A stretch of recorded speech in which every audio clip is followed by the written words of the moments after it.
And we're delighted to welcome into the studio Lorenzo Conte. Lorenzo, you are a composer and you are a Milan-based composer, educated at the Royal Northern College of Music and the University of London. And your music, we're going to talk about this, combines European melodic traditions with influences from Eastern philosophy. And we'll talk a little bit about that. Welcome to the show, Lorenzo. Hello. Nice to see you. And where are you talking to us from? From Milan, from my home in Milan. Your home in Milan. Wonderful. So you wrote a piece that was recorded by the Butler Philharmonic. Was that this year? Yes, it was a couple of months ago. They recorded this piece. It was like we were just talking before the interview. It's a demonstration recording to send around the world to try and get this piece played with a lot of different orchestras to insert it into the repertoire. That's right. And tell us about the piece. What's the name of the piece? So some of you might be familiar with Escher's work. He's a graphic artist. He was a 20th century graphic artist, and he made some very famous prints where they're completely in these strange worlds where things are completely out of dimension with each other. And the staircase that it actually refers to is from a print that's called Going Up and Going Down, where there is a staircase full of people. And on the staircase, the people who go up continue to go up and go up and go up. And the people who going down, go down and go down and go down. And there are only 4 ramps of stairs. And how can this be possible? But it's an illusion. It's a visual illusion, and I use this as a metaphor of our condition, of our human condition. You know, where we're just going round in circles, making the same mistakes over and over again, and whether we go up and whether we go down, it doesn't matter. We just go round in circles, and this was the concept behind the piece. So the form of the piece is like that too. It just goes on and on, repeating itself in different ways, but it's underneath it's always the same thing. And so the piece is kind of in layers, would you say? How would you describe the sound of it? I would say it's in episodes.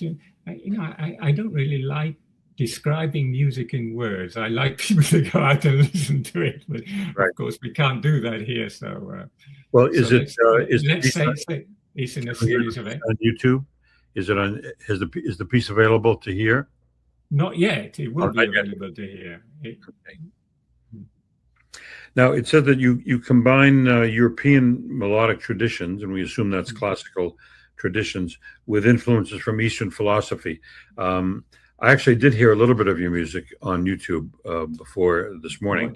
What did you listen to? I don't remember the name of it, but I do remember the sound was very, very unique and very, I don't want to say inviting, but I mean, it was just, it enveloped me. I enjoyed it. I want to hear more, but tell me what, how you incorporate Eastern philosophy, how that manifests itself in your music.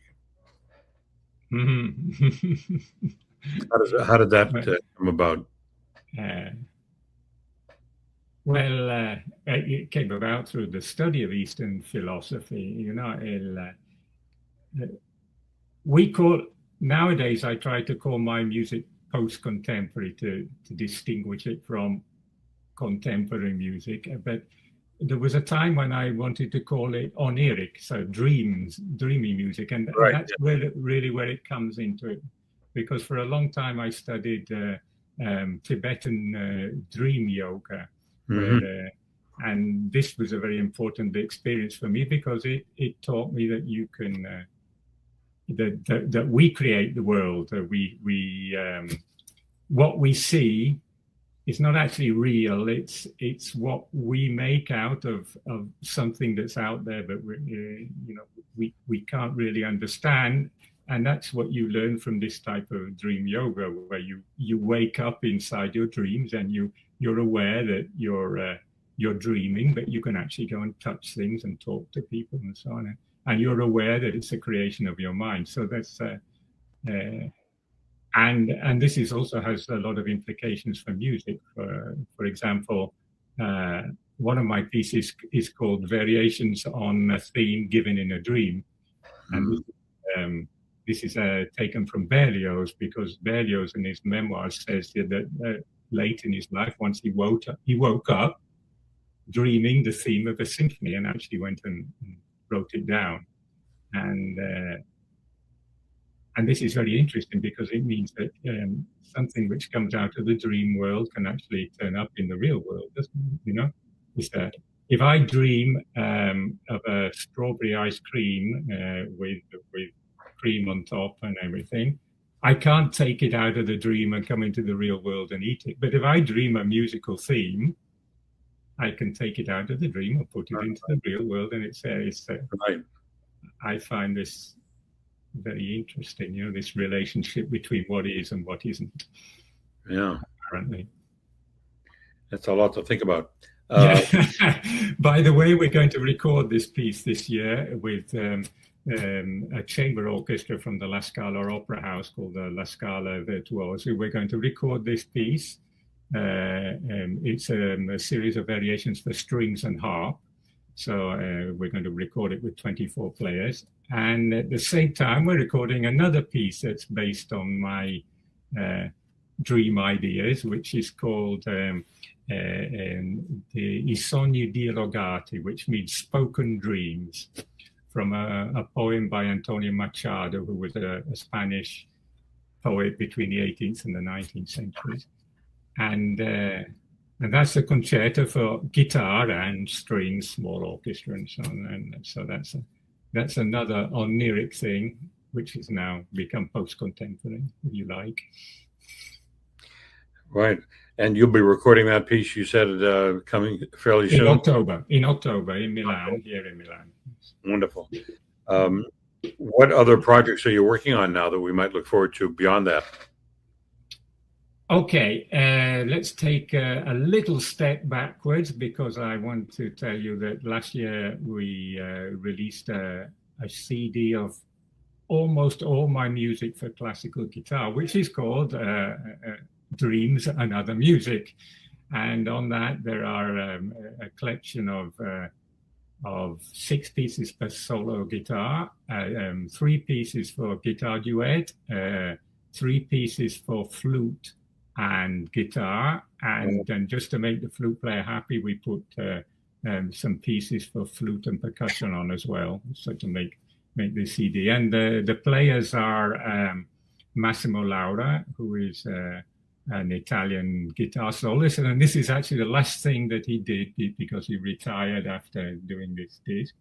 Eduardo Perlasca, who is one of his pupils, a brilliant Italian guitar player. And he's going to be recording my guitar concerto when we do it in this autumn. And Maurizio Simioli, who was absolutely the best flute and piccolo flute player anywhere in Europe. And he played for a long time at the La Scala Opera House, and then he played for Daniel Barenboim's orchestra in Berlin, in the Opera House in Berlin, and now he basically plays my music and does cooking here in Milan. So, and he's teaching now as well. Yeah.